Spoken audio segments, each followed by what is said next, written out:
When I was 19 years old, I said something to my grandmother that I have not been able to take back for 50 years, because she is not here to take it back too. She was at the stove with that same pot she always had, and the whole house smelled like the bundles she kept hanging up on the beam, and I was in a hurry to be somewhere, and I said, "Why do you still bother with all that?"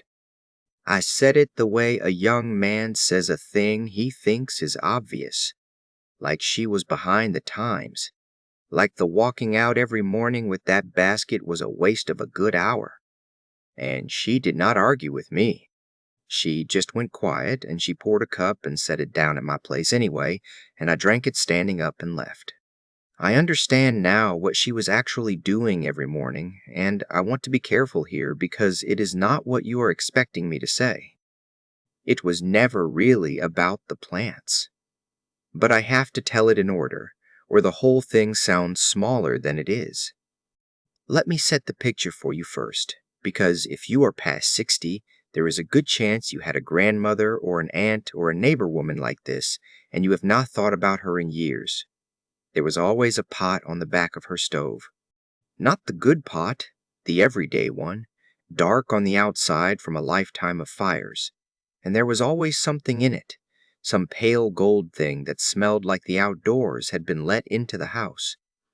Up over the stove ran a beam, and on that beam all year round hung little bundles tied with string, drying. I could not have told you the name of one of them. To me, they were just the gray, dusty things that hung over the place where the food was, and made the house smell like an old woman's house, which, at 19, is not a smell you are proud of when your friends come by. And every single morning, before the day had really started, she took a flat basket off its nail, and she went outside. Cold mornings, wet mornings, the winter her hip had gone bad, and she went out anyway with a stick. She was gone maybe an hour. And she came back with almost nothing, a small handful of things in the bottom of that basket, and she hung them up to dry, and she put the kettle on. That was the whole ceremony, if you even want to call it that. It did not look like anything. That is the important part. It did not look like anything at all. Now, here is where I have to be honest about the kind of man I was, because it matters. I was in a hurry to get away from all of that. I thought the old way was slow and small and a little bit embarrassing, and I thought the future was somewhere else, somewhere faster, and I went and got it. I do not want to sit here and tell you the modern world is bad, because it is not, and I am not going to lie to an old friend. I had a good career. I had things she never had. And if I got sick, I went to a doctor and took what they gave me, and I still would. And I will say that plainly right now, so there is no confusion later in this talk. I am not telling you to drink a plant instead of seeing your doctor. That is not what this is. Medicine has its place, and I would never speak against it. I want to stop here and tell you about the last real conversation I had with her, because I did not know it was the last one, and if I had known, I would have kept my mouth shut and just listened. She was very old by then, and I was a grown man with a family of my own, and I had come back to see her, and I found her, of course, at the stove. And I had softened a little by then, the way a man does once life has knocked some of the smart out of him. And I asked her, not unkindly this time, "What is it that you make every morning?" And she looked at me for a moment like she was deciding whether I was finally old enough to be told, and she said something I did not understand for another 20 years. She said, "I am not making anything. I am going to see what the morning brought." That was all. I am going to see what the morning brought. I thought it was just an old woman being poetic, the way you think when you are still sure you are the one who understands how the world works. I nodded and I let it go, and I never asked her another thing about it. And then one autumn she was gone, and the stove went cold, and the bundles on the beam turned to dust because nobody knew what they were for, least of all me. But I want to tell you what I noticed later, when I was old enough to notice anything at all. She did not fall apart the way a lot of people her age fell apart, And I do not mean her body. Her body wore out like everybody's does. I mean the thing on the inside that goes out of some people long before their body does, that flat, gray, done with it look you have surely seen come over people who have decided the interesting part of their life is behind them. She never got that, and I had plenty to compare her to.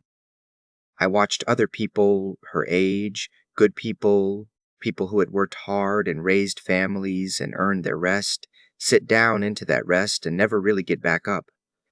I watched them retire and then shrink a little every year until the world had narrowed down to a chair and a window and a television and the same three complaints. I watched the curiosity go out of them first, and then the patience, and then something harder to name, some willingness to be surprised by a day. It is a quiet thing to watch happen to somebody, and by the time you are my age, you have watched it happen to a great many people, and maybe you have felt it reaching for you. That pull toward the chair, toward the narrowing, toward deciding that nothing new is coming. So why get up for it? My grandmother had every reason to feel that pull. She was poor. She was widowed young. She had buried more people than I have. And it never took her, and I could not for the life of me figure out why, and the only difference I could see between her and the ones who faded was that ridiculous basket and that pot of plants. So you can understand why I thought the answer was in the plants. It was the only thing that was different. At 90, she still went out with the basket. And for a long time, because I was still the same kind of man, I had a simple explanation for it. I thought it was the tea. I thought there was something in those plants that was keeping her well, some old knowledge we had all been too smart to keep. Now I want to be fair to the younger version of me, and to you if you are sitting there thinking the same thing I thought, because it is a reasonable thing to think. We are told, all our lives, that everything works the way a key works. There is a problem, and somewhere there is a thing that fixes it, and your whole job is to go find the thing. You feel tired, you find the pill. You feel low, you find the vacation. And so, of course, when I looked at a well-old woman and a strange pot of plants, my mind did the only thing it had ever been taught to do. It said, the plants are the key, and the wellness is the lock, and the answer is the thing floating in the cup. That is not a foolish way to think. It is just a small way to think, and I had been trained into it so thoroughly that it took me half a lifetime to even suspect there might be another shape to the world. Hold on to that, because when I finally saw what she was really doing, the reason I had missed it for 60 years was that it did not come in the shape of a key. It did not come in the shape of a thing you go and get at all. So, do you know what I did when I was middle-aged and starting to feel the flatness creep into my own days? I actually tried it. I found someone who sold the dried things, and I made myself the tea, more or less, and I drank it in the morning like she had. And I want to tell you exactly what happened, because it is the most important thing I am going to say before the end. Nothing happened. I felt nothing. It was warm and it was pleasant, and it did not do a single thing for the gray feeling, and I was almost angry about it, the way you are angry when a thing you were counting on turns out to be empty. I had missed it completely. I thought the answer was in the cup, and it was not in the cup, and it never had been in the cup, and I had spent my whole life not seeing where it actually was. It took me until I was nearly 70 to understand, and it did not come from thinking hard. It came from, finally, one time, doing the thing itself instead of buying the end of it in a bag. Let me get to that morning, because that is where the whole thing turns. I was staying out at the old place, and I could not sleep, and it was just getting light, and there on its nail was a flat basket. Not hers, but like hers. And I do not fully know why, but I took it down, and I went outside the way she used to, with no idea what I was doing, just to walk where she had walked. And because I actually had to find things, for the first time in my life, I had to slow all the way down and look. I was slow, and I was clumsy, and I did not know what I was looking for, and so the walk took a long time, and in taking a long time, it did the one thing my whole fast life had never once allowed. It made me stop. There was frost on the low things, and I had to crouch down to see under the leaves, and crouching there in the cold with my old knees complaining, I noticed that the light was coming in sideways and gold through the stems, and that there was a particular quiet before the birds really started, and that the ground smelled a certain way. It only smells at that hour in that season. None of that was on my list of things to accomplish. I had no list. For the first time in longer than I could remember, I was standing somewhere with nothing to get done, looking hard at a small piece of the world simply because I had to in order to find one plant. And that is when I finally saw it. I saw what she had really been doing every morning for 80 years, and it had almost nothing to do with the plants. To find anything at all, I had to stop. I had to get quiet. I had to look at the ground like it mattered, like it was worth my attention, and pay attention to what the season was actually doing, which way the year was turning, what had changed since yesterday. I had to notice. And I had to be grateful when I found something. A real small gladness. There it is, thank you. And I had to touch it with my hands and carry it home. Every single morning of her life, before the world was even up, that old woman walked out and spent one unhurried hour being completely present in the one place she stood, paying close attention, giving thanks, and coming home with something she had touched with her own two hands. And then, and this is the part that finished me, she did not keep it for herself. She put the kettle on, and she poured the first cup for whoever came through the door. For me, standing up, in a hurry, on my way out to laugh at her. That is the tea. That was always the tea. The plants were the smallest part of it, just the reason to go, the excuse the morning needed. The real thing she gathered every day was attention and gratitude, and a reason to still walk out into the living world at 90 years old, and something warm to hand to another person. That is what kept the light in her, not a chemical in a leaf. A whole way of standing inside your own day, dressed up as a chore so simple that a foolish young man could look right at it and see nothing. I think about that pot a great deal now. It was nothing to look at. If you had put it on a table at a sale, nobody would have given you $1 for it. But I have come to believe that pot did more good in the world than most of the important things I ever bought with the money I was so proud of earning, because of what came out of it and who it was poured for.